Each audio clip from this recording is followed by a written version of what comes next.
Hello, everyone. Welcome back to our podcast.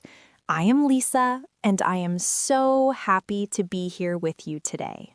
And I am Mike. It is a beautiful day to learn some English. How are you doing, Lisa? I am great, Mike. But I was thinking about something yesterday. I heard a friend say, I am buying a new home.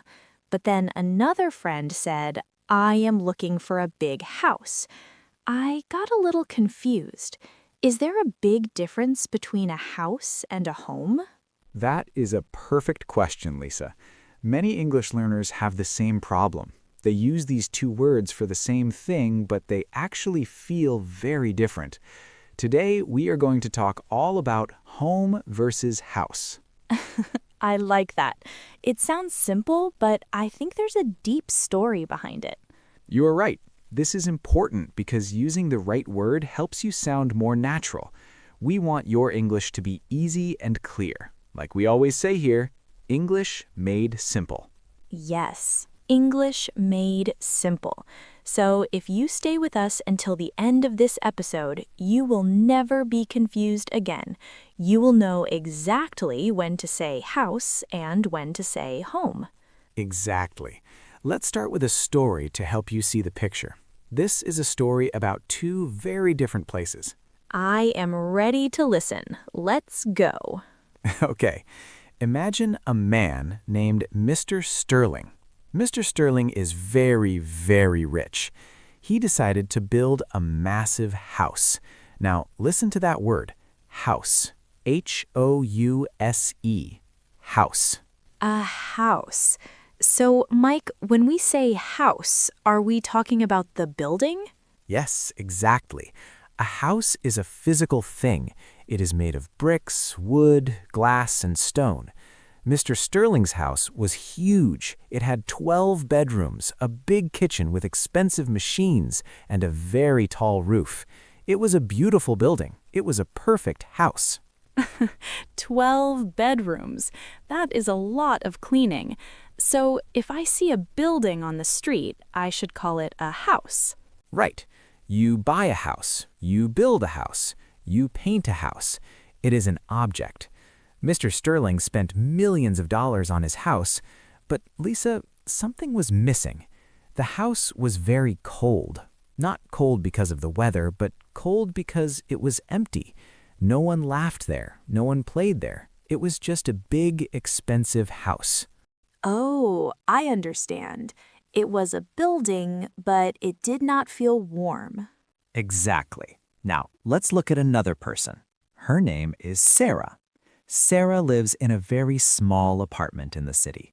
It is not a big house. It is just 3 small rooms. But Sarah calls it her home. H-O-M-E. Home. Home. That word sounds much softer, Mike. It is, because a home is not about the bricks or the roof. A home is about the feeling. When Sarah walks into her small apartment, she feels safe. She feels happy. She has pictures of her family on the wall. She has her favorite old chair. She smells fresh coffee. To Sarah, this is her home. So, Mike, let me check if I understand. A house is the building, like the walls and the doors, but a home is the place where you feel you belong. You got it. That is the perfect way to say it. A house is a thing, but a home is a feeling. I love that. Let's practice the words a bit more. Can I say, I am going to my house? You can, but it sounds a bit formal. If you are talking to a friend, it is much more natural to say, I am going home. We don't even say to. We just say, I am going home. Oh, that is a good tip. I am going home, not I am going to my home. Correct. But if you say house, you must use to. For example, I am going to my house. But remember, saying I am going home makes people think of comfort and family. That makes sense. Let's go back to Sarah and Mr. Sterling. What happened to them? Well, one day, Mr. Sterling visited Sarah. He looked at her small rooms and said, "Sarah, your house is very small. Why are you so happy here?" Sarah smiled and said, "Mr. Sterling, this is not just a house. This is my home. My friends come here, we cook together, we share stories." I see. Sarah explained it well. A house is made of bricks, but a home is made of love. Exactly. Mr. Sterling went back to his giant house. He looked at the expensive walls and the big rooms. He realized that he had a house, but he did not have a home. He was lonely. So he decided to invite his family to live with him. He started to fill the house with people, music, and food.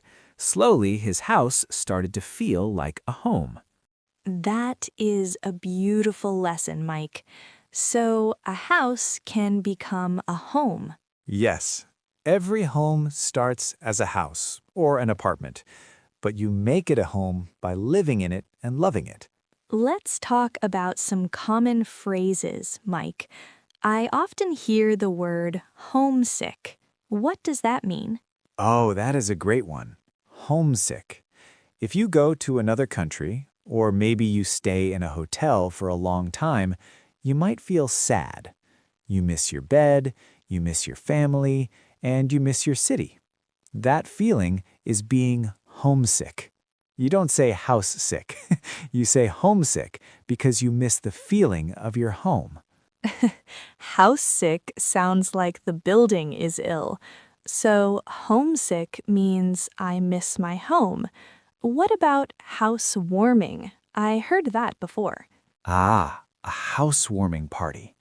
When people move into a new house, they invite their friends to visit. They want to make the new house feel warm and happy, so they have a housewarming party. It is the first step to turning a house into a home. I want to have a housewarming party now. Okay, so we have house for the building and home for the feeling. What if I am talking about my hometown? Hometown is the city or the place where you grew up. It is where your heart is.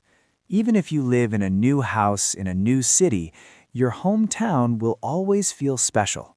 Again, we use home because it is about your history and your feelings.